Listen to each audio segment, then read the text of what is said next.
Number 12. Trunko. Salt spray needles your face as you stare through binoculars at something impossible. 1,300 yards off Margate Beach. Two dark bodies roll in the surf like whales in a feeding frenzy. Between them, a white shape rises straight out of the water, 20 feet, maybe more, shaggy, thrashing, striking back with what looks like a tail. For 3 hours, it does not sink. By nightfall, the thing is on the sand. 47 feet long, pale as bone, draped in what witnesses swear is snow-white hair, with a 5-foot trunk hanging from its body like anatomy assembled from the wrong animals. No scientist cuts it open. No museum takes it away. It lies there for 10 days while the tide and rumor work on it together, and then the ocean reclaims it. Our trail starts there, with a monster the deep returned in pieces and never explained. Number 12. The Beast with the Wrong Face. It is the morning of November 1st, 1922, on the KwaZulu-Natal coast.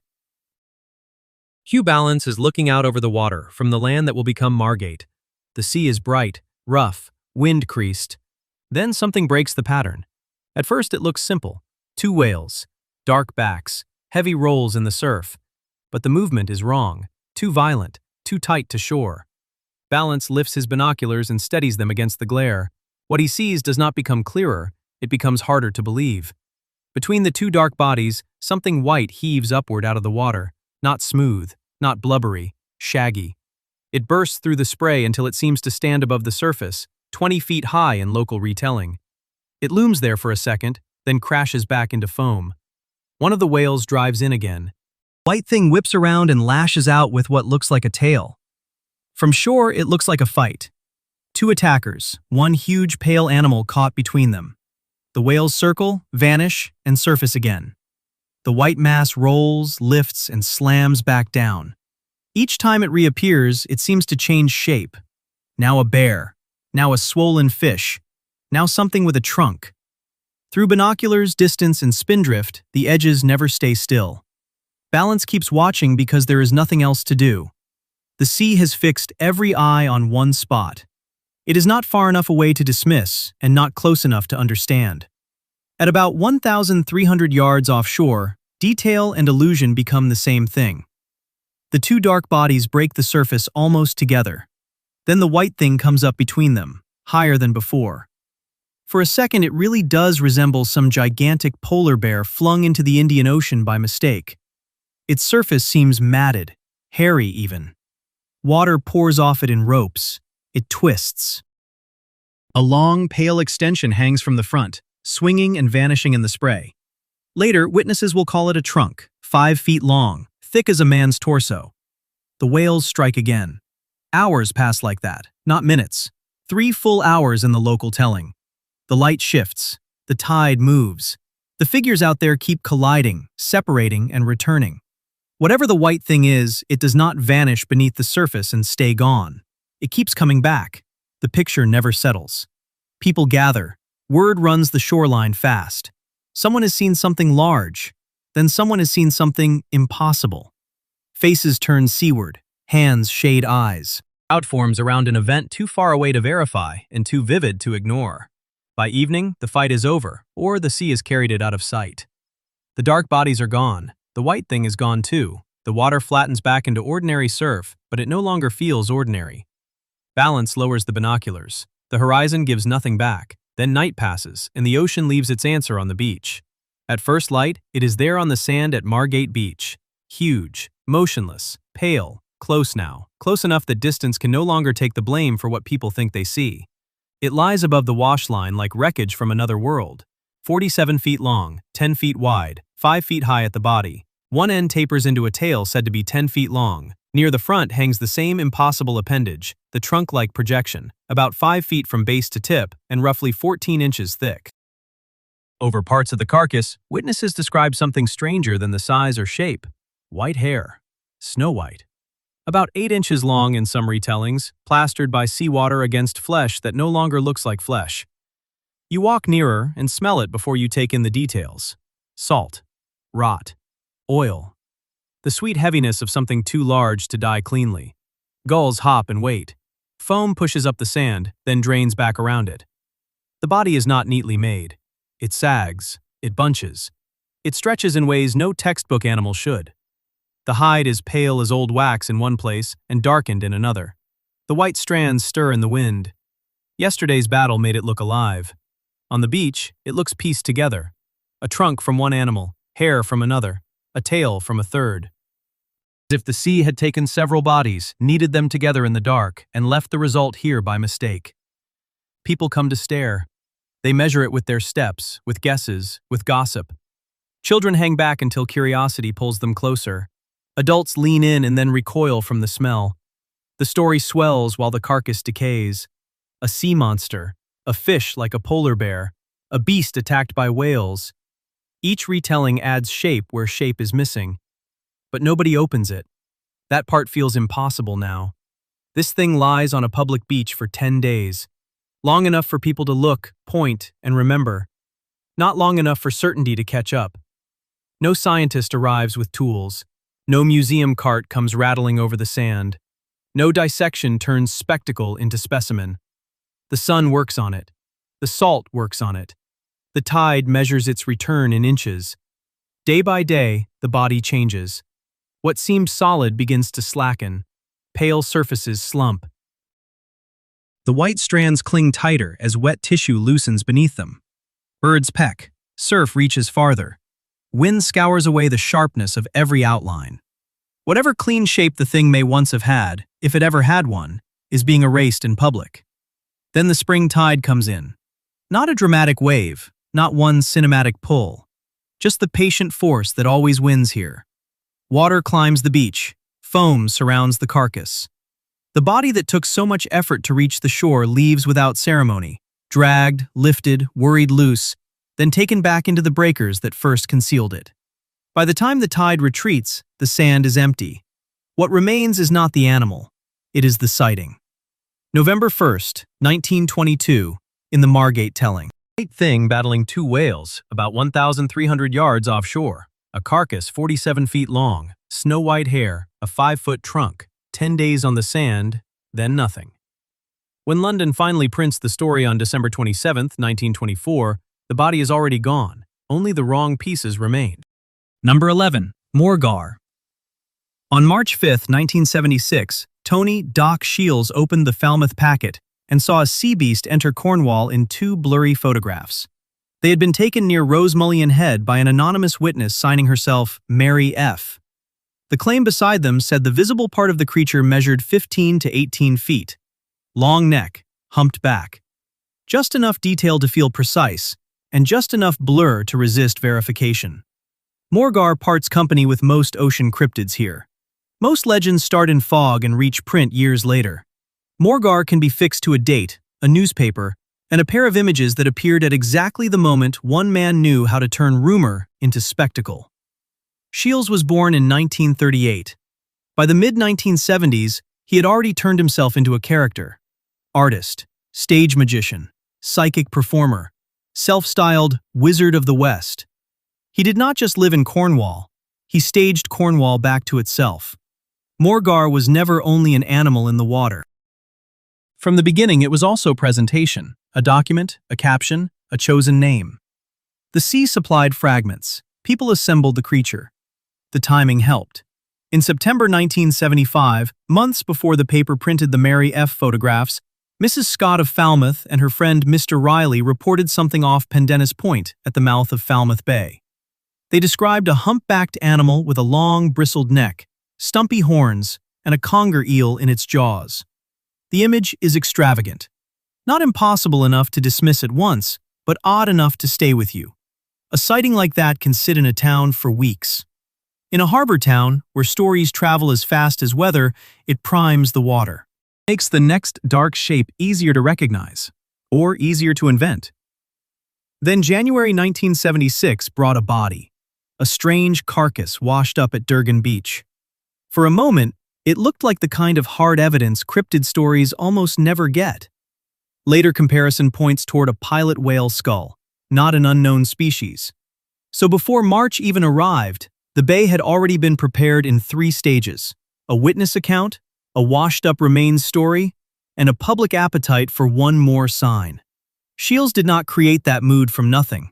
He stepped into it at exactly the right second. That is where the legend shifts from local talk to a reproducible image. Picture him in Cornwall in early 1976. Not a biologist dragging nets through the Helford estuary. A magician who understands framing better than taxonomy. He knows the coast between Rosemullion Head and Toll Point.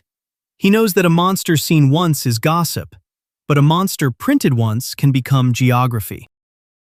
Later, that stretch would earn a nickname, Morgawr's Mile. A suggestion attaches to a place, and the place starts holding it in place. After the March 5th publication, Morgawr spread the way a carefully seeded legend spreads. More witnesses came forward. Monster hunting trips followed. Pamphlets appeared. In 1976, Anthony Monin Peller produced an 18-page booklet titled Morgawr, the Monster of Falmouth Bay. 18 pages is not a scientific monograph. It is portable conviction, small enough to pass around, solid enough to feel researched. Suddenly, Morgawr was no longer just something glimpsed in rough water.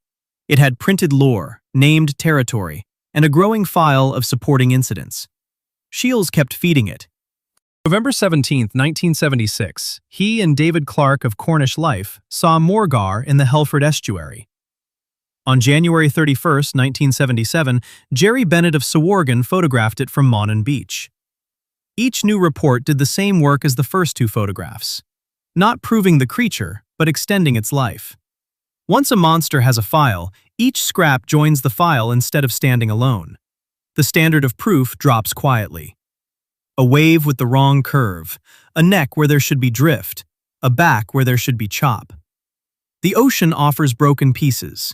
The legend teaches you how to fit them. Years later, that mechanism became the story. A 2022 folklore study argued that the 1976 launch of Morgawr was best understood as prank or performance art hoax. Not a prehistoric survivor, not an undiscovered marine reptile, a made thing. But made things are not always fragile. A hoax tied to one charismatic person should die when the trick is exposed. Morgawr did not. It kept swimming through Cornish culture long after the trick behind it had been named. That persistence says something uncomfortable. People like to imagine a fake monster collapsing the moment the faker is identified. Shields was not lurking in the background by accident. He was part of the engine. The same man was also linked to the 1976 Owlman story at Monon, so Morgawr was not an isolated burst of marine folklore. It belonged to a broader Cornish cluster where place, personality, media, and performance kept generating creatures just plausible enough to survive. The cryptid was not replacing reality. It was moving into uncertainty and making a home there. So was there anything in the water before Shields got involved? Maybe. Mrs. Scott and Mr. Riley's September 1975 report came first, and there is no clean way to seal that gap. They may have been sincere witnesses whose strange sighting gave a showman his opening.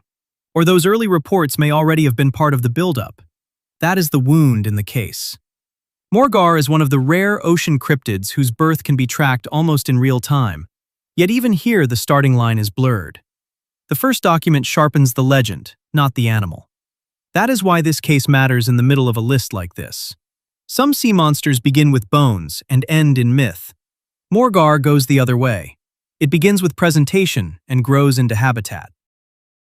A newspaper prints two photographs. A magician supplies the atmosphere.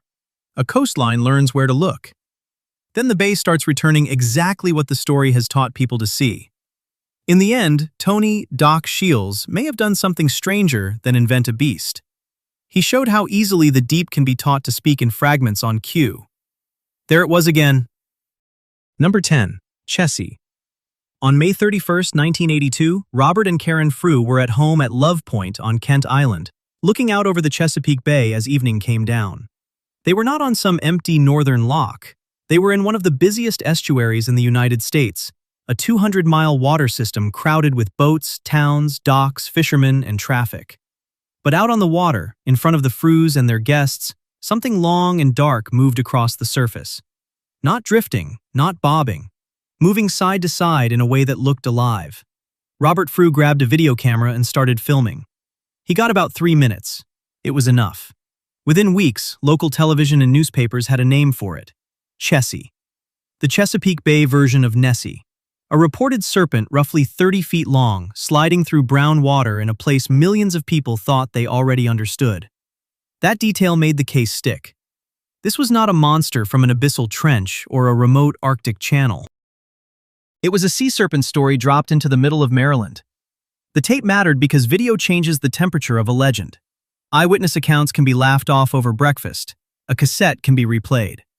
In July 1982, the Christian Science Monitor described the Frew footage as a 3-minute videotape scheduled for examination by Smithsonian scientists. The Washington Post covered it too.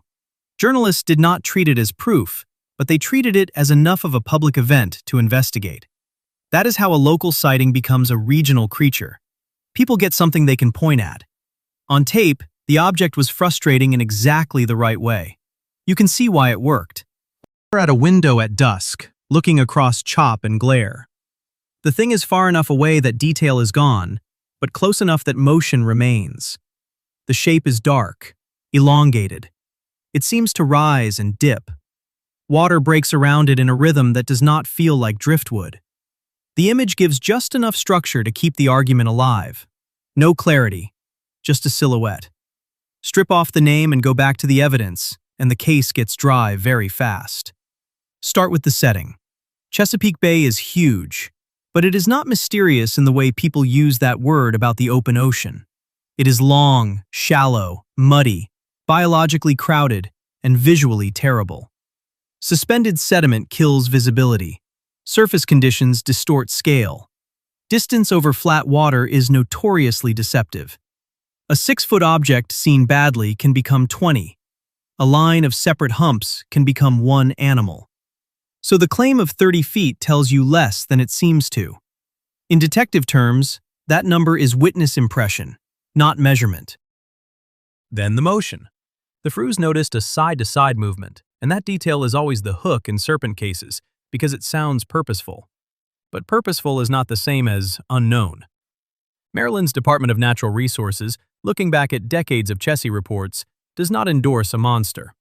It describes a large unknown shape and points to likely misidentifications: sturgeon, dolphin, whale, or wandering manatee. Those are not random guesses.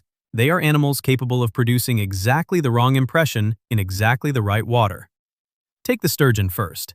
An Atlantic sturgeon can reach impressive size. It has a long body, a ridged back, and an awkward surface break that looks prehistoric even when you know what it is. In murky water, one large fish rolling can appear segmented. Two fish traveling near each other can look like a single long creature. Add evening light, wake distortion, and a witness trying to parse movement at distance, and the shape starts to stretch. Now the dolphin. Not because anyone thinks a dolphin is a 30-foot serpent, but because partial views lie. A porpoising body does not present itself as a complete animal. It gives you a curve, then another curve, then a gap. The mind stitches. Same with a whale if one wandered in. Same with a manatee if the angle was bad enough. The bay gets unusual visitors. That matters because Chessie's habitat was never a sealed fairy tale lake. It was a real estuary linked to the Atlantic, constantly receiving things from outside. Then the case does something stranger.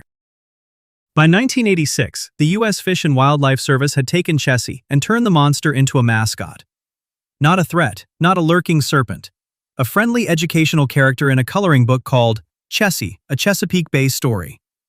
The creature that entered the public imagination as a possible 30-foot mystery became a tool for teaching children about bay pollution, habitat loss, and conservation. The official afterlife of the legend did not move toward zoology.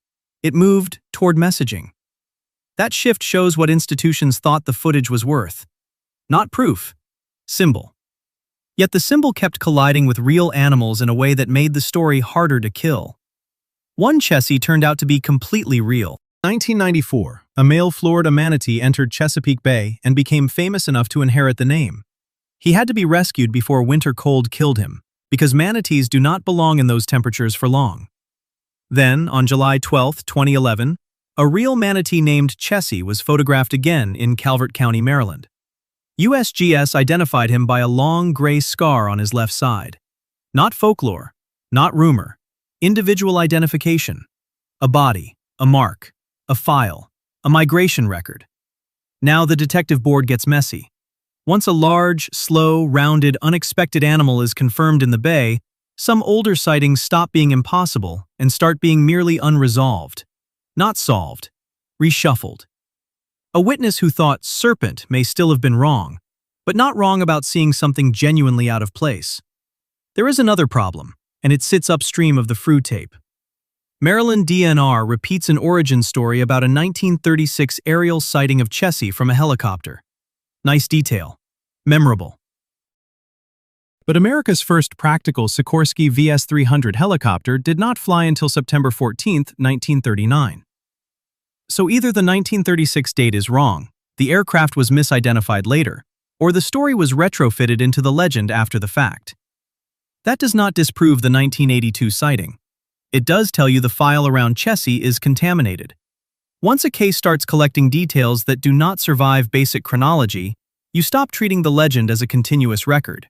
You break it apart, sighting by sighting. Which brings you back to Love Point. Not to a monster, and not to a hoax anyone cleanly exposed. To a family at a bay window. To evening water. 3 minutes of tape that never gave investigators enough shape to close the case. The sensation came first. The nickname came second. The evidence stayed broken in the middle. Chessie lasted because a murky estuary this large can hide almost anything behind distance, weather, and bad angles. The bay can keep producing a creature without ever producing the same creature twice. On one evening in 1982, with guests still watching from the house, the dark form kept moving sideways across the water until the tape ran out. Number 9. Gloucester Sea Serpent. On August 10, 1817, mariner Amos Story sat on the Gloucester shore near 10-Pound Island and watched something move through the harbor for about an hour and a half. Not a flash, not one bad angle, 90 minutes. He later swore that what he saw carried a turtle-like head above the surface, dragged a dark body behind it, and covered water at roughly a mile in 2 or 3 minutes. Start with those numbers, because this case lives or dies on measurements. 90 minutes gives a witness time to compare. A mile in 2 minutes means speed close to 30 miles an hour. In 3, about 20. Fast enough to outrun a rowboat. Fast enough to turn a harbor story into a civic emergency. Within 4 days, Gloucester stopped treating it like gossip. On August 14th, shipmasters, merchants, and boatmen stood on shore and out on the water watching for it. Justice of the Peace Lonson Nash began taking sworn depositions for Boston's Linnean Society. Monster stories usually arrive as retellings. This one arrived as testimony. Witnesses were questioned separately. The committee later used a list of 25 specific questions. Fins, gills, mane, sound, tail, motion, behavior. Early 19th century New England did not have underwater cameras or sonar. It did have legal procedure. The Gloucester Serpent entered the record not as folklore first, but as evidence first. Or at least as something people were determined to treat that way. Now the crucial number, 30 feet. That is how close ship carpenter Matthew Gaffney said he got when he rowed toward the animal that same week. 30 feet is not horizon distance. It's not something out there. It is the length of a small truck, close enough to aim. Gaffney raised a gun loaded at 18 balls to the pound and fired at the head. The creature turned, passed beneath the boat, then resurfaced around 100 yards away and kept moving through the harbor. If he judged the distance correctly, he was close enough to make out shape. But he fired and got no body, no blood, no floating carcass. The shot cuts both ways. It argues for proximity and against physical impact at the same time. Then moved to length. On August 15th, James Mansfield estimated the animal at 40 to 60 feet. That is the range most people remember because it sounds like the whole mystery in one line. But length is the least reliable number here. 40 feet at sea is a guess. 60 feet is a bigger guess. The more useful clue is not the total length. It is the way that length appeared. Witnesses kept describing a series of rises above the surface, one after another, with vertical undulation, like the caterpillar. Not the lateral side-to-side motion you expect from a normal snake. Up, down, up, down. A body seeming to come in sections. That single mechanical detail kept the case alive. It sounds wrong in a way people remembered. William H. Foster added another number. He described a prong or spear near the head about 12 inches high and 6 inches around at the base. 1 foot tall, 6 inches thick. Specific enough to feel solid, also specific enough to mislead. A line of seaweed, a bit of gear, a protruding fin, a kink in the body. Once a witness locks onto one detail, the rest of the body can assemble around it. Gloucester keeps circling the same problem. People see one long animal with a head, body, and tail? Or did they connect separate surface events into one uninterrupted creature? If 6 humps surface in a line at the same interval, the mind does not like leaving them separate. It stitches. By August 18th, the Linnean Society of New England formally appointed a committee: John Davis, Jacob Bigelow, and Francis C. Gray. 8 Gloucester depositions were enclosed by Nash on August 28th. 3 more were taken in Boston on August 30th and September 1st. 11 statements, 25 questions, multiple dates, named witnesses. That is a stronger file than most cryptid cases ever get, and it still does not close. Numbers can discipline a story. They cannot make the sea hold still. Take Sewell Toppin, master of the schooner Laura. On August 28th, he reported seeing the creature about 2 to 2.5 miles east of Cape Anne's eastern point. The Serpent was no longer just a harbor spectacle. It was offshore. That widens the field and weakens the scale. At 2 miles, long becomes longer, and separate becomes single. A sequence of porpoises, a line of diving animals, a whale rolling through chop, debris towing behind something large. Any one of those can flatten into a serpent once distance compresses the gaps between moving parts. Water does not present bodies whole. It presents intervals. A head here, a dark curve there, a wake joining what may never have been joined. Then the case made its worst move.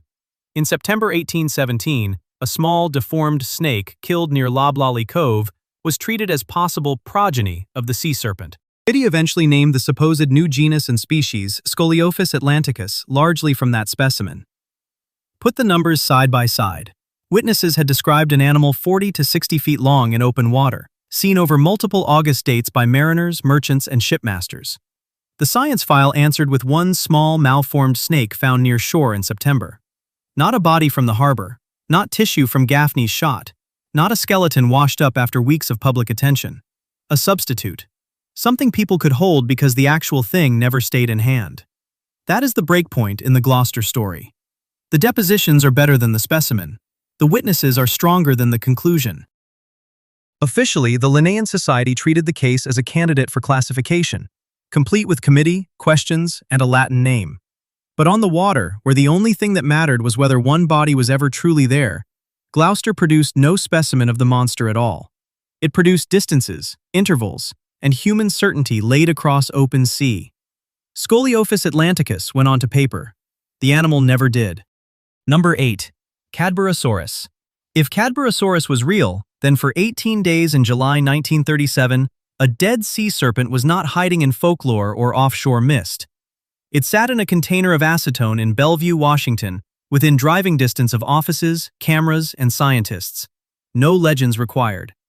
One body, 10 feet 6 inches long, moved from a whale's stomach to a display room and still somehow disappeared. It drops straight onto the central problem here. What is the deep actually hiding? And why does the evidence keep coming back in pieces? Years later, people kept returning not to a skeleton in a drawer or a jar on a shelf, but to a paper trail full of gaps. A few dates, at least 3 photographs, witness names, a shipping route south and back again. That is what separates Cadborosaurus from a routine sea serpent sighting. This did not begin with someone squinting at waves from half a mile out. It began with something cut out of a whale.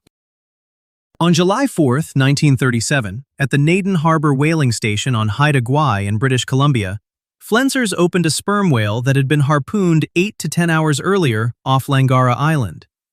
Inside its forestomach, they found an animal none of them expected.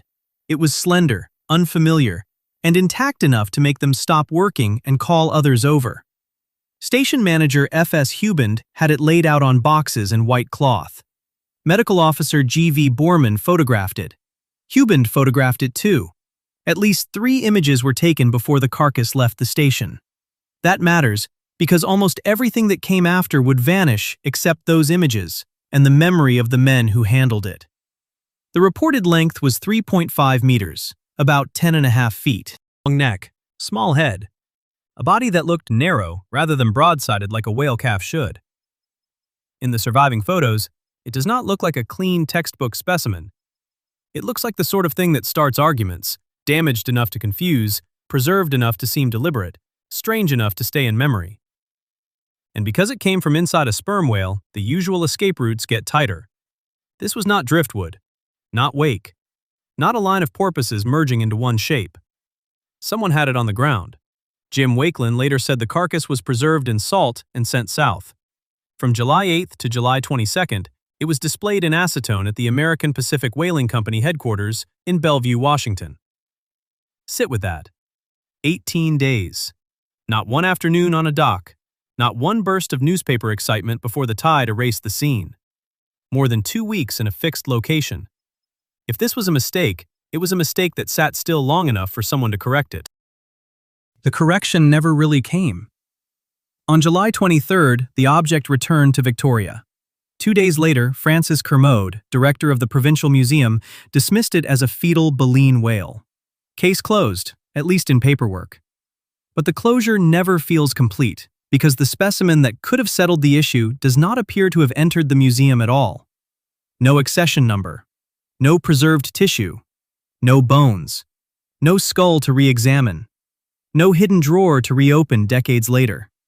The body passes through a whaling station, a display, a museum rejection, and then simply drops out of the world.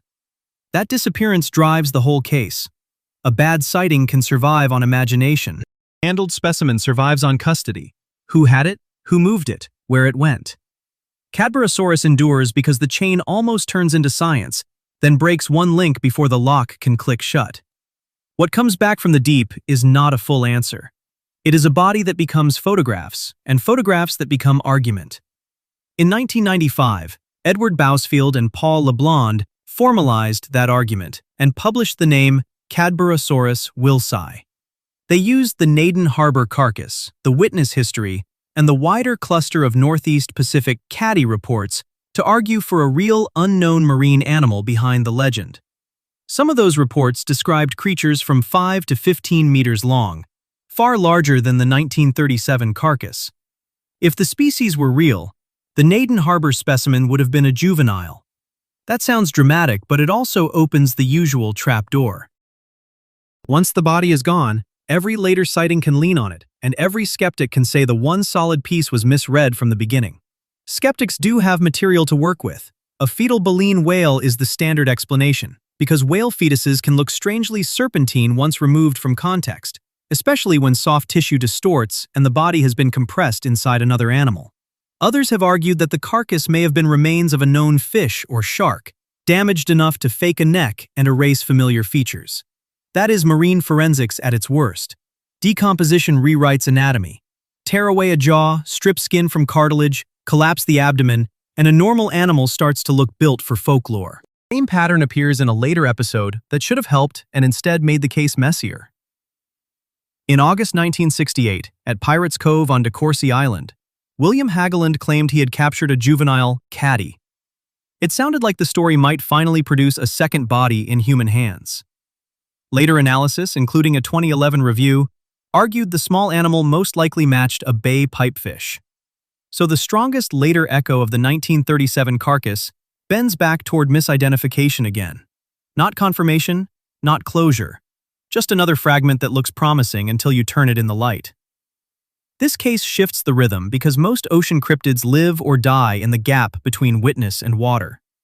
Cadborosaurus gets closer than that. It touches boxes, cloth, salt, acetone, office floors, museum judgment. It enters the human system, but the system handled it like a curiosity, not a specimen. The one thing that might have settled the matter was processed loosely enough to vanish. What remains is brutally specific. July 4th, 1937, Naden Harbor. A sperm whale cut open. A 10-foot 6-inch animal removed from the forestomach. At least 3 photographs. An 18-day display in Bellevue. A return to Victoria on July 23rd. A museum dismissal 2 days later. Then nothing.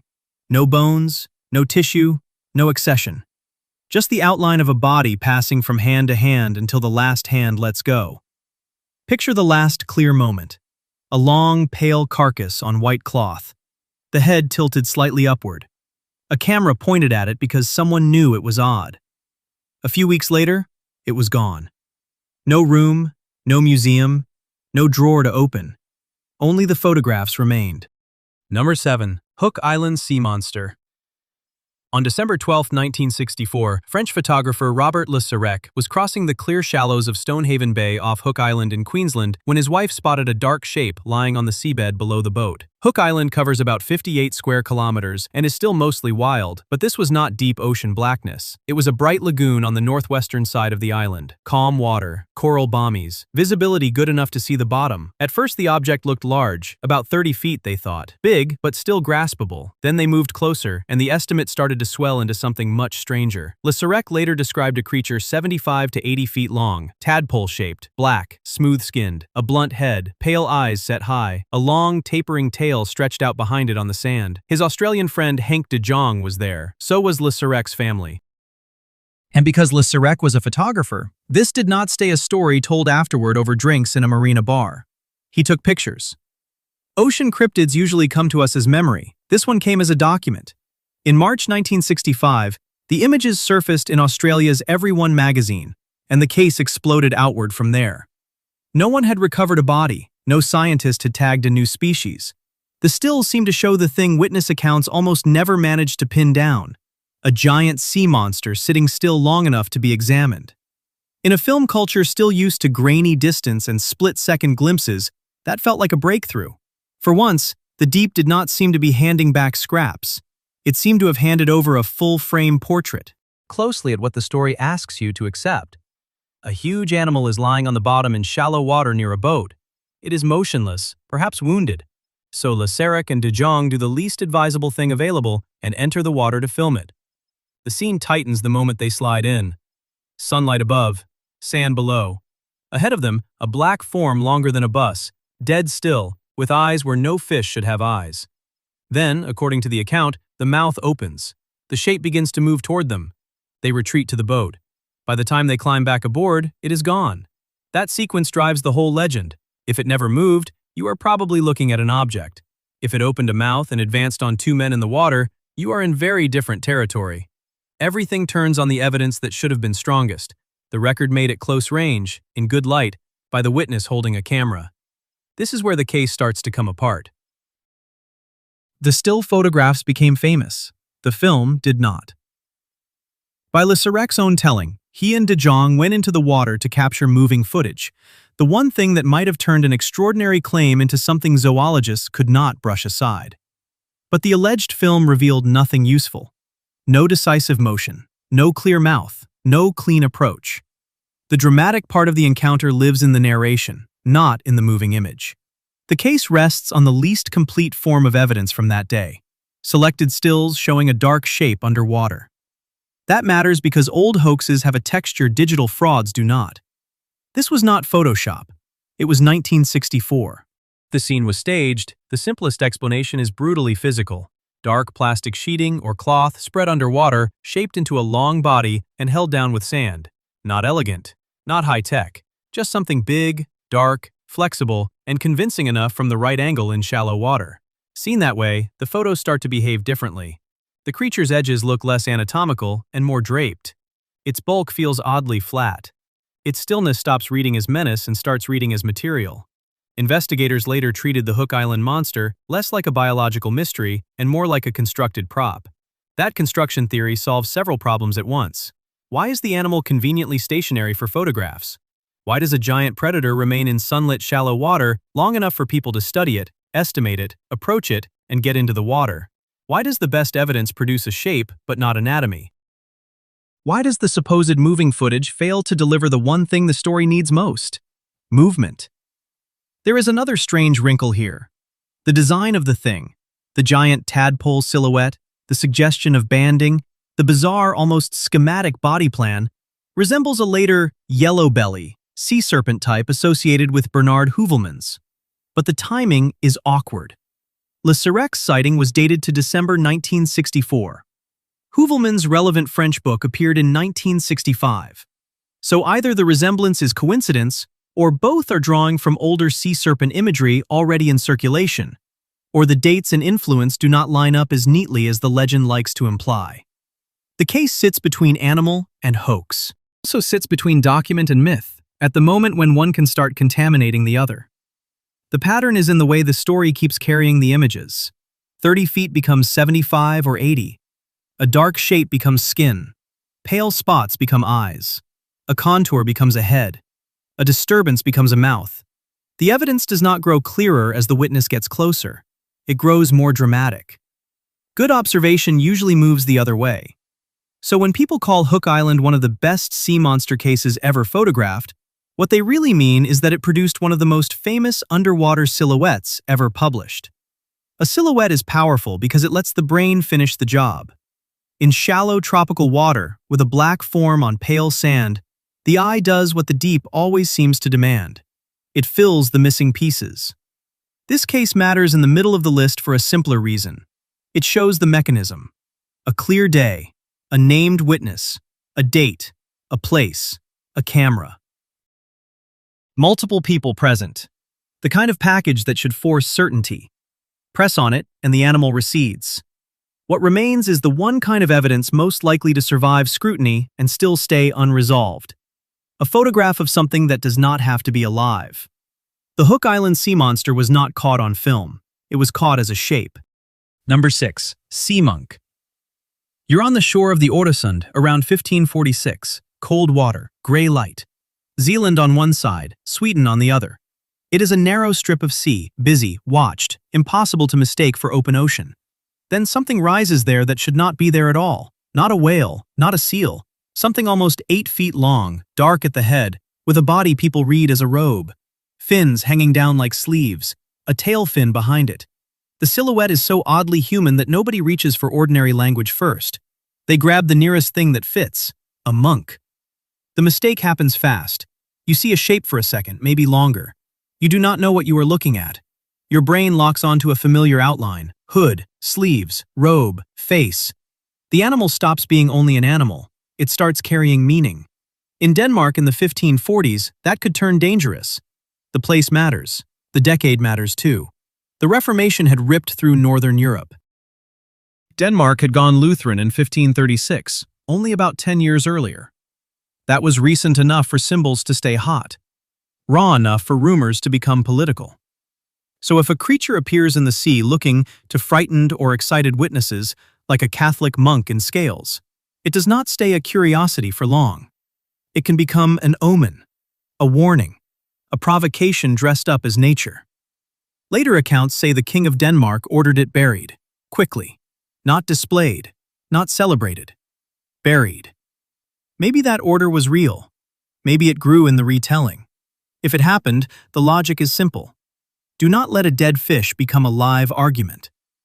Then the case slips away. The body, if there was a body, does not remain. No court naturalist dissects it. No famous scholar sketches it from life. No preserved specimen survives in a cabinet. The deep gives the surface one brief object, and the surface almost immediately turns it into rumor. Here the break happens almost at once. The creature vanishes. The image survives. Pierre Ballon helps fix it in print in 1553. He is a serious French naturalist, widely traveled, curious, sharp, exactly the kind of name that gives a report weight. But he never stood in the Øresund and examined the thing himself. He passed along the story. A year later, in 1554, Guillaume Rondelet prints it too. Then, in 1558, Conrad Gessner folds it into his giant encyclopedia of animals, the kind of book that could carry a creature across Europe faster than any corpse ever could. So the sea monk becomes one of the most efficient kinds of monster, not preserved by flesh, preserved by publication. Printed monsters are hard to kill. Once an image enters Renaissance natural history, it does not sit there as a joke.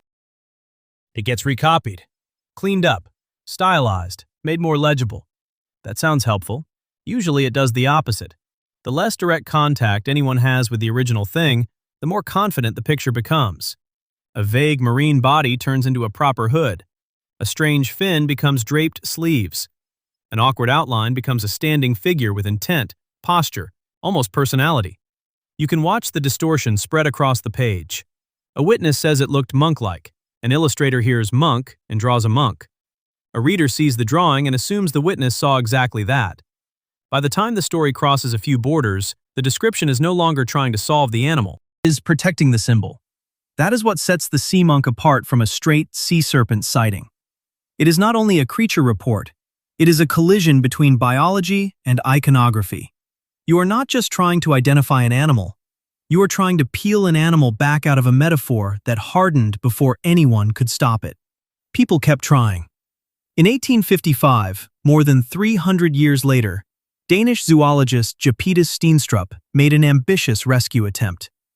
He argued the sea monk might have been a giant squid. He even gave it a name, Architeuthis monachus, the monk squid. You can see the appeal.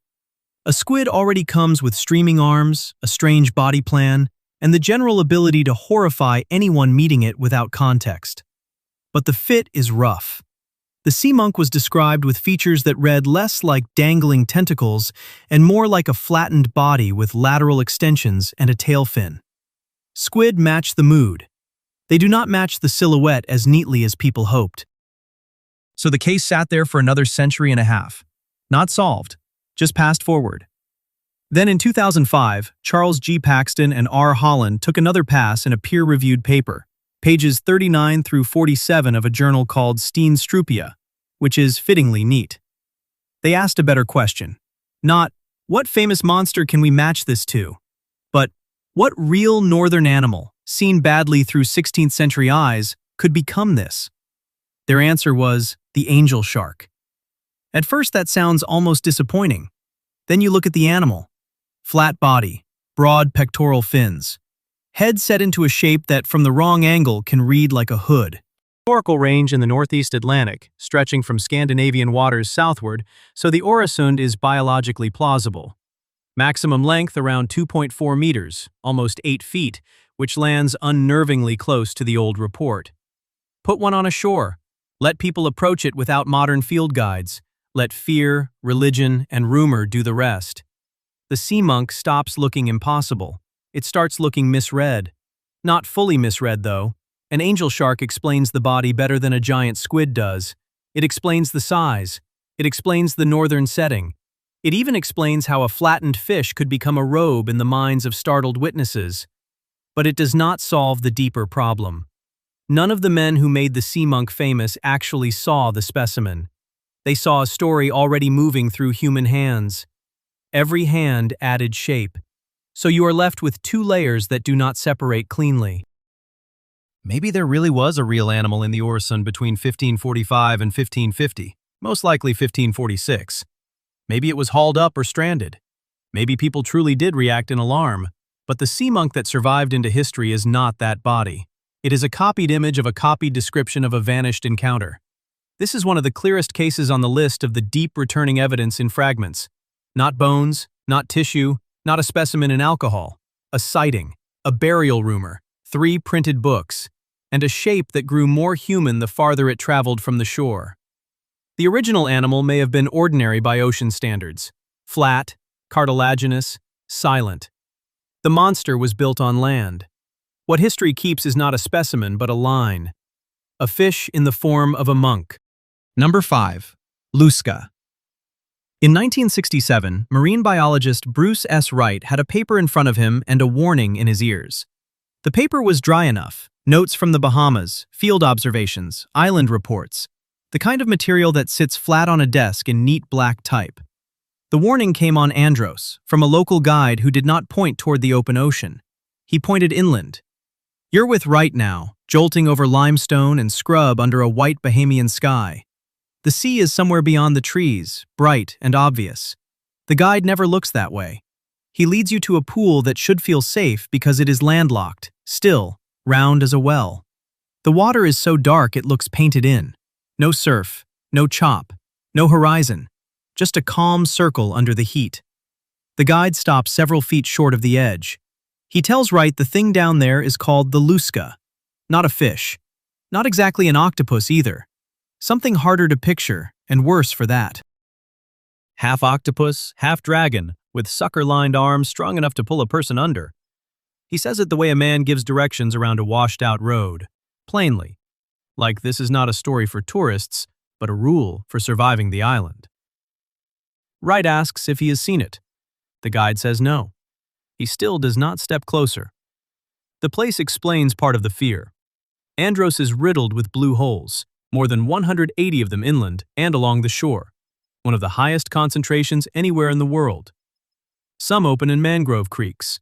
Some sit in the bush like forgotten wells. Some are brackish. Some are fresh at the top and marine underneath. Some connect to the sea through flooded cave systems cut into the limestone beneath your feet. You can stand in the middle of the island, nowhere near the breakers, and still be standing over the ocean. The guide kneels and picks up a stone. He tosses it in. The sound comes late, a plunk, then a hollow echo, as if the water is deeper than it should be.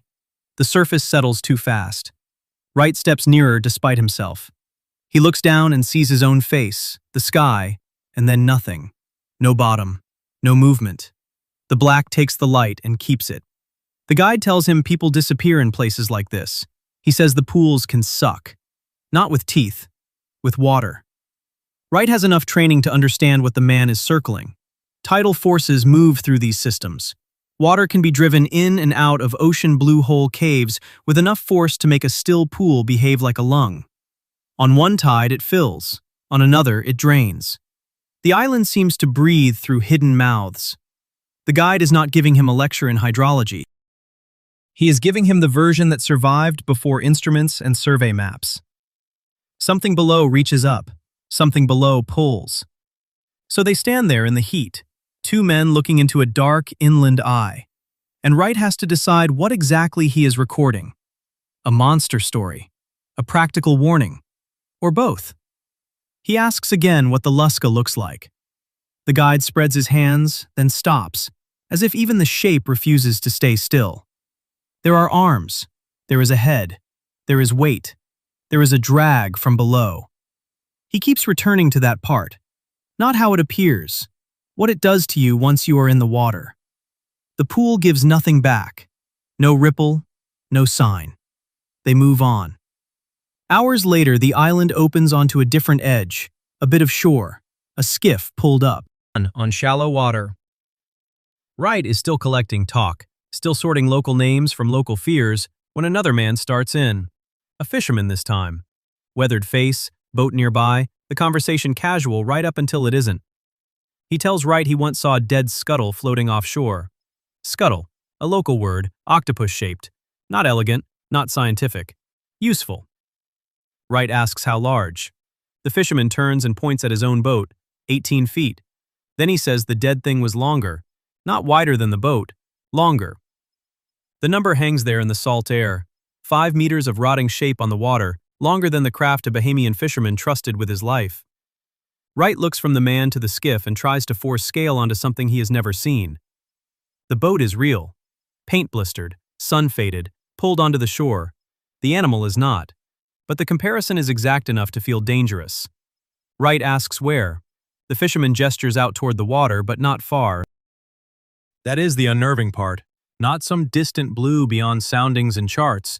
Offshore, near enough to see and judge against a boat, near enough that, if it had not been dead, it would have occupied the same sea lane as men in wooden hulls with hand lines and spears. He says it was just floating. No attack story, no dramatic struggle, just a body on the water. In the instant calculation every witness makes, when something refuses to fit inside the sizes they already know. Wright listens, and you can almost feel him trying to pin the report down before rumor stretches it further. A dead scuttle longer than an 18-foot boat enters island talk, and the numbers begin to drift upward. 60 feet, 80. Some retellings, 200. Arms become tentacles, tentacles become cables. An octopus becomes a devil. A warning becomes a creature with a name. But standing there on Andros, the transformation is not complete yet. It is still tied to places. A black inland pool that should not be connected to the sea, but is. A fisherman's boat. The idea that what takes people here may not come from open water at all, but from beneath apparently solid ground. Wright has one man who has never seen the Lusca and still fears it, and another who claims he saw the body of something too large to dismiss. The island gives him what the deep keeps giving everyone in this video. Not an animal laid clean on a table, but pieces that do not lock together. Late light now, the kind that flattens the mangroves and turns the pools blacker. Wright goes back toward the interior with the guide, because one blue hole is not like another. Some are small and choked with roots. Some open wide. Some look dead still until the tide underneath remembers them. They reach another pool ringed by limestone and brush. This time the guide does not talk immediately. He just watches the water. At first it seems motionless. Then a leaf on the surface begins to travel sideways. Not fast. Not enough for panic. Just enough to show there is current where there should be none. Another leaf follows. Then a little seam appears, a wrinkle in the black, and the center of the pool starts to turn, as if an unseen hand has laid a finger on it and begun to stir. Wright crouches. The guide takes one step back. The sound comes next, low and wet. Not a splash, but a drawing noise. Water feeding into stones somewhere below them. The guide says that is how it starts. The circle tightens, the leaf vanishes. Then something pale rolls just under the surface, deep enough to hide its shape, wide enough to blot out Wright's reflection, and the guide grabs his shoulder hard enough to pull him off balance. Number 4. Ningen. On May 11th, 2002, a user calling himself Part-Timer opened a thread on Japan's 2-channel occult board. He claimed a friend aboard a Japanese whale research vessel had seen something in Antarctic waters that should not have been there. Not a splash, not a fin, a shape. Large, white, and close enough to mistake at first for a foreign submarine or a low iceberg in the dark. But as the ship drew nearer, the outline stopped behaving like either one. It looked rounded, organic, almost human. Then it slipped beneath the black water and left the watch with nothing but the story. That is the entire birth scene. No ship name, no coordinates, no logbook entry, no officer's report, no body. Just one anonymous poster relaying one anonymous friend, staring over the rail into Antarctic night. The setting did half the work. A Japanese research vessel in the Southern Ocean already feels like the edge of the map. Steel hull, floodlights, freezing spray. A horizon that disappears before midnight because midnight barely means anything there. It is the perfect place for a half-seen thing to feel real. Picture the friend he describes. You are on watch. Wind coming off the ice. The sea is almost featureless until it isn't. Then something pale rises into the ship's light. At 20 or 30 meters long, the size often later given to the Ningen, it would be roughly blue whale scale. That sounds insane until you remember Antarctic blue whales can reach around 110 feet and weigh more than 330,000 pounds. So the length alone is not the impossible part. The silhouette is. A white body, smooth, blubbery, featureless in some tellings. Arms in others. Legs, even 5-fingered hands in others. A mermaid tail if the storyteller needs one. The details shift because the witness never arrives. Only the shape does. For a few years, that shape stayed where a lot of modern monsters begin and die. Inside forum retellings. People repeated the date. They repeated the vessel. They repeated the friend of a friend aboard a whaling ship near Antarctica. But every repetition rubbed off a little more precision. The story was vivid enough to imagine and thin enough not to verify. It should have collapsed there. In late 2007, it escaped. MU Magazine, a Japanese paranormal publication with a long appetite for the weird, picked up the Ningen and gave the rumor what internet legends need to survive. Images. Not clear ones. Clear would have been dangerous. Clear can be checked. What it got instead was blur. A Google Earth or Google Maps image off Namibia in the South Atlantic, thousands of miles from the Antarctic scene that made the story work in the first place. In the image, if you are inclined to see it, there appears to be a pale humanoid form in the water. Head, torso, maybe arms, maybe not. Distant, flattened, and just damaged enough to keep living. Follow Part-Timer from the start of this to the end because his role is the whole trick. He does not discover a carcass. He does not publish a paper. He does not stake his real name on testimony. He posts once, from behind a handle, on an occult board built for rumors, jokes, and late-night stories. But he anchors the tale to a real industrial backdrop, and that gives it weight. Japanese Antarctic research whaling was not fantasy. It was a decades-long, heavily criticized reality. 2016 alone, one Japanese Antarctic expedition returned with 333 minke whale carcasses under that program. So when the Ningen story says, a friend on a whale research vessel saw something white in the Southern Ocean, it borrows the credibility of an entire fleet. Monsters last when they latch onto systems bigger than themselves. A white giant beside a random fishing boat is just a sea story. A white giant beside a research vessel in polar water feels like leaked information. It feels like something seen by people who are not supposed to speak. The forum post understood that instinct perfectly, whether by design or by accident. The sea was already remote. The ships were already controversial. The crews were already believed to operate far from public eyes. The Ningen did not need proof. It needed atmosphere, and part-timers supplied it in one hit. Look closer at the trail, and the legend gets stranger. The classic Ningen setup is brutally specific. Japanese crew, Antarctic night watch, pale humanoid mass in freezing water. Yet the most famous visual evidence is tied not to Antarctica at all, but to waters off Namibia. The geography drifts because the image is doing a different job from the story. The story says isolation. The image says visibility. The story says a witness saw too much for 1 second. The image says everyone can stare at this forever and still never know what it is. One creates fear. The other creates replay value. Together they manufacture a creature stronger than either source on its own. Then time starts closing around it. By 2019, Japan resumed commercial whaling but limited it to Japanese waters and its exclusive economic zone, leaving Antarctic whaling behind after roughly 30 years of research missions that critics said were commercial hunting by another name. That means the original Ningen theater, Japanese research ships in Antarctic dark, scanning cold water for whales and finding something else instead, is no longer a living backdrop in the same way. The legend froze in the era that made it plausible. It is already becoming a period piece. So the fate of part-timer is unusual for a sea monster witness. He was never exposed, never vindicated, never disproven, never found. He did not lose his career. He did not produce the body. He simply vanished back into the forum that made him. But his one post outlived him because it solved a very modern problem. How do you create a cryptid in an age when every camera should kill mystery? You do not show the animal. You show the conditions around it. Anonymous witness. Real ship type. Real ocean. Real controversy. Then let the details decay. Officially, the Ningen is internet folklore built on an unverified 2002 message board post and a later pile of blurry reinterpretations. On the page, that reduces it to almost nothing. In practice, it did the opposite. No specimen, no body. Just a username, a rumor, and a satellite smear. That was enough. Number 3. Giant Squid. On September 30th, 2004, marine biologists Tsunemi Kubodera and Kyoichi Mori were working off Japan's Ogasawara Islands. A baited camera line hung in black water below the boat. No roaring chase. No giant reveal on a ship's deck. Just hooks, bait, a camera, and depth. Then something grabbed it below them.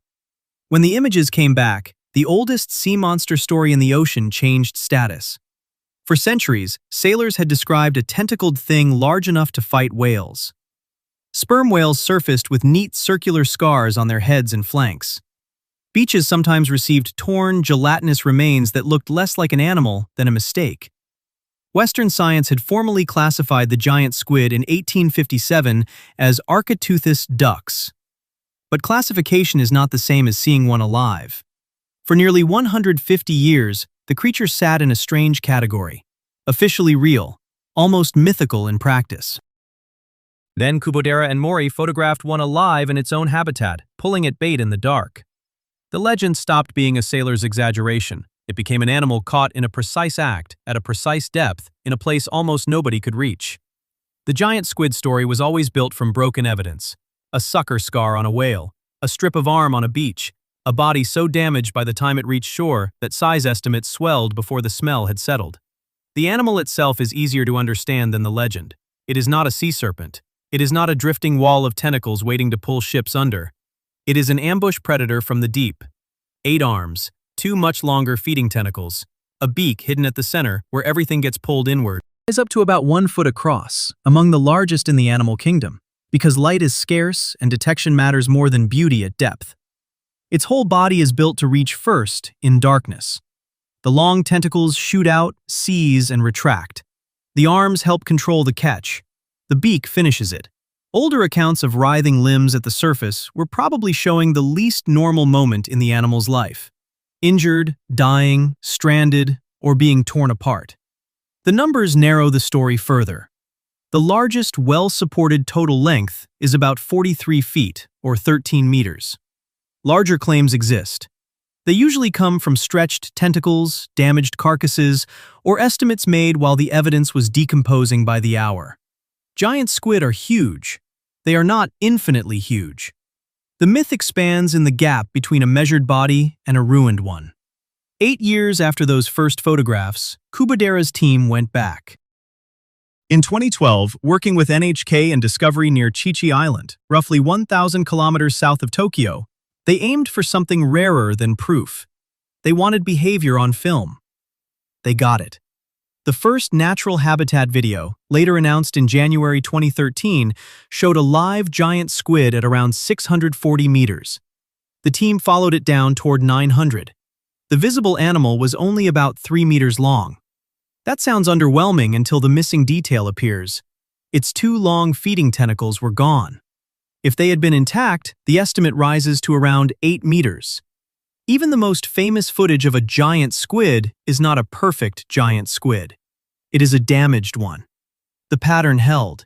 Evidence came back broken, literally. Missing tentacles, torn tissue, partial bodies. Even when the animal was alive, what reached us was incomplete. In 2019, the detective story got stranger. The breakthrough did not come from brighter light, more noise, or more hardware. It came from less disturbance. Edith Witter and Nathan Robinson were working in the Gulf of Mexico, about 100 miles southeast of New Orleans, using the Medusa camera system. Thousands of brightly lit, noisy ROV and submersible dives had operated in the Gulf without finding a giant squid. Medusa did it in just 5 deployments. The method was simple. Look without announcing yourself. Quiet camera, bait, patience. Then a juvenile giant squid struck. Not in some untouched abyss beyond human reach, near deep-water oil infrastructure, close to the Appomattox offshore zone. That detail matters. The sea monster did not appear only in pristine emptiness. It showed up in one of the most industrialized offshore regions on Earth. The old image of the giant squid as a beast from the unreachable ends of the planet is too clean. It lives in deep water, yes. But deep water does not begin where human presence ends. Sometimes the cryptid is hanging in the dark just beyond the machinery. Then the genetics narrowed the legend even more. In 2013, a DNA study examined 43 giant squid remains collected from around the world. The result pointed to a stark conclusion. One global species with very low genetic variation. Not a patchwork of regional krakens. Not a Pacific form, an Atlantic form, and a Southern Ocean form hiding under one name. One species, spread across the world, genetically similar enough to force an awkward admission. We know the giant squid is globally distributed. It leaves marks on sperm whales. We know it can reach 13 meters. We know how to classify it. And now we know how to film it. But we still do not have a clean, settled life history for one of the most famous animals on Earth. Where do juveniles drift? Where exactly do adults breed? How does a deep animal with regional habitats maintain something that looks like a single global population? Those are not myth questions anymore. They are evidence questions. That is what makes Architeuthis dux such a perfect middle case in any lineup of ocean cryptids. The sensational version was simple. A monster with impossible arms hiding below ships. The dry answer is better.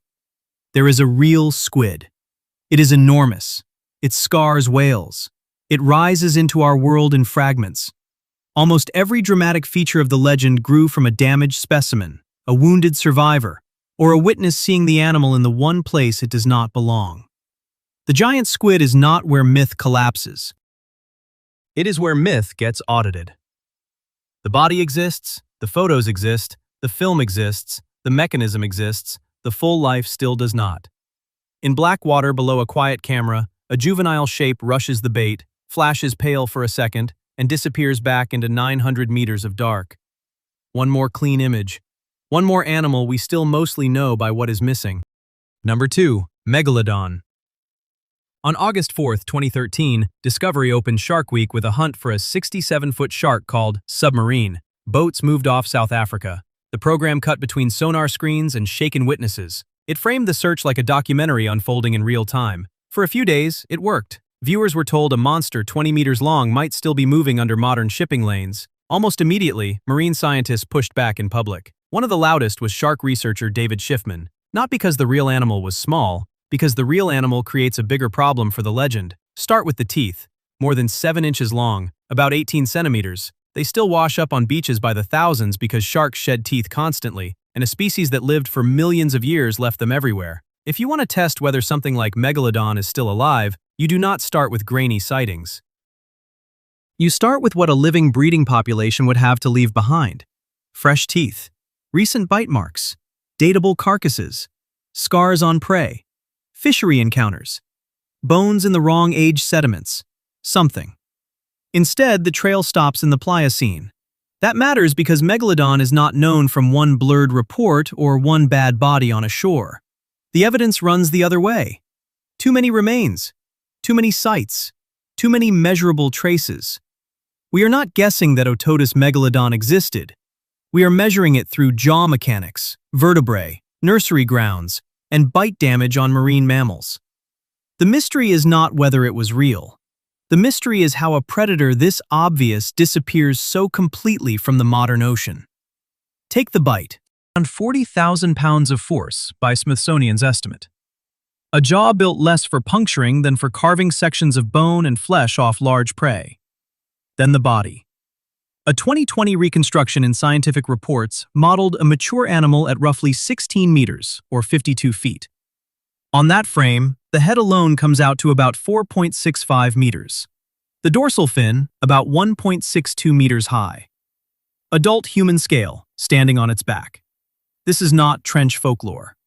This is anatomy worked out by proportion. Those proportions lead straight to the ecological problem. A shark built like that is not a ghost slipping through cracks in the system. It changes the system around it.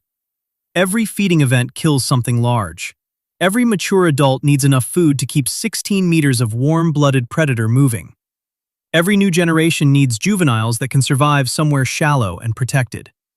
Fossil evidence points to exactly that. Coastal nurseries, bays, estuaries. Young Megalodon were not disappearing into abyssal trenches. They were using the kind of water we map, trawl, dredge, and build on. That is why the favorite escape hatch, maybe it moved into the deep, fails. It does not remove the problem, it multiplies it. Deep water can hide a body for a while. It cannot hide a breeding population of giant apex predators that still has to feed within the surface food web. Adults ranged widely through warm seas and hunted whales and other marine mammals. That leaves evidence: wounds, missing chunks, bone damage, predation patterns appearing in living species with no other explanation. If anything is being hidden here, it is not a shark. It is the gap between what pop culture wants and what fossil evidence allows. The fossil evidence is frustratingly specific. One extinction model published in 2014 placed the last megalodon around 2.6 million years ago, near the end of the Pliocene. A reassessment in 2019 stripped out dubious records and reworked specimens, then argued for about 3.6 million years ago instead.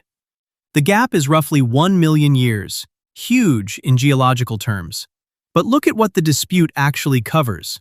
Not 1960, not 2013, not now. The argument is over which side of a multi-million-year boundary the species disappears on. Here the legend runs into forensics.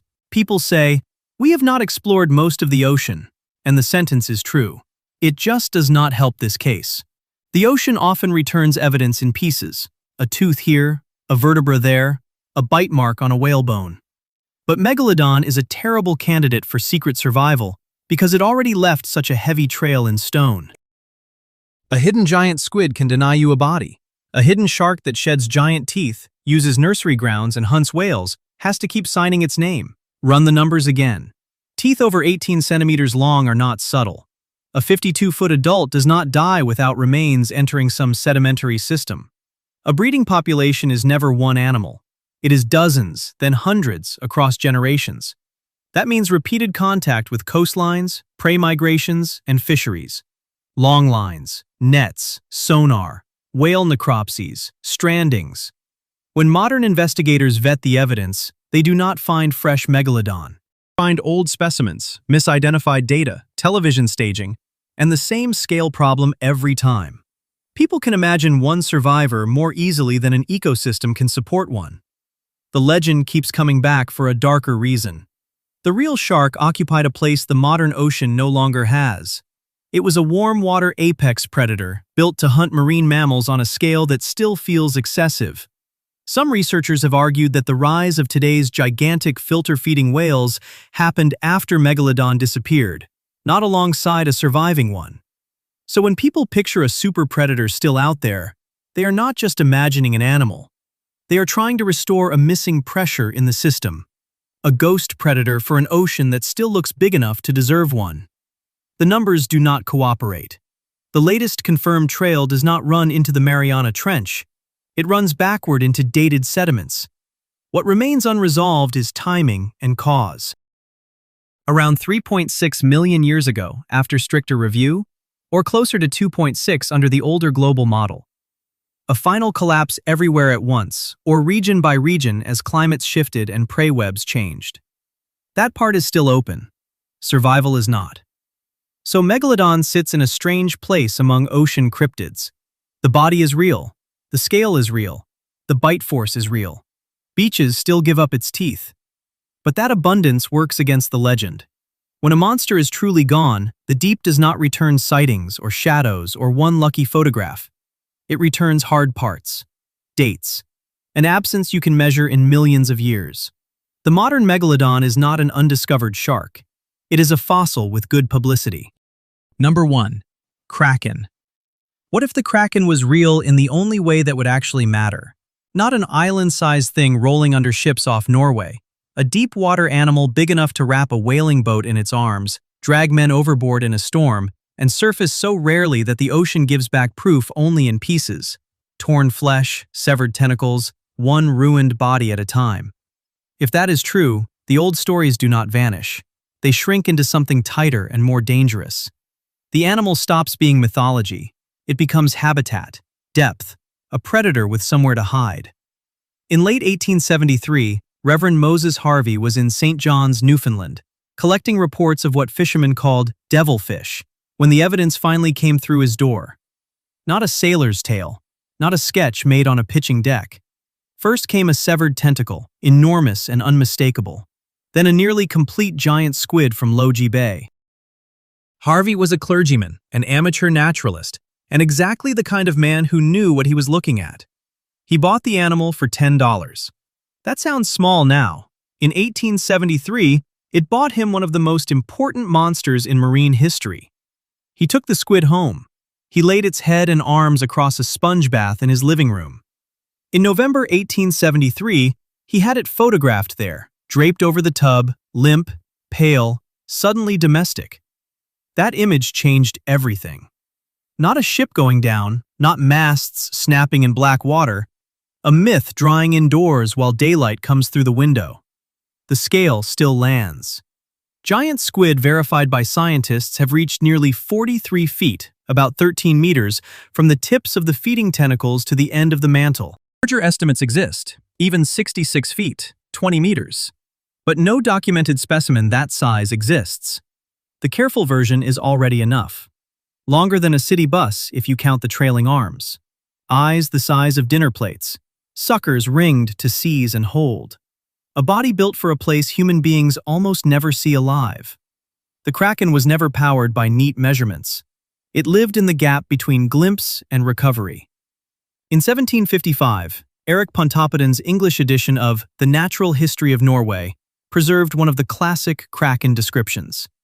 A thing so vast sailors could mistake it for land. Stories like that were probably not one clean memory of one clean animal. Some may have come from squid. Some may have come from whales behaving in ways no one on deck could interpret correctly. Some older sea monster traditions, including the Hafgufa, may fit whales trap feeding at the surface better than tentacled giants below it. The legend was likely fused from several fears at once. In Harvey's house, one of those fears acquired muscle and skin. Harvey's specimen was studied by Yale zoologist Addison Emery Verrill, who used it for one of the early accurate scientific descriptions and illustrations of the giant squid. That sounds tidy now. It was not tidy then. For centuries, sea monsters occupied a useful category. Too strange to ignore, too unstable to classify. Harvey's photograph broke that arrangement. It pulled the Kraken out of pure rumor and pinned part of it to zoology. That did not make it ordinary. It made it harder to dismiss. Accept that giant squid are real, and the old problem sharpens. Where are they exactly? Not in tavern stories. In water. In numbers. Breeding populations large enough to persist. The deep has an answer, but it almost never gives it to us directly. Sperm whales surface with circular scars across their heads from battles in the dark.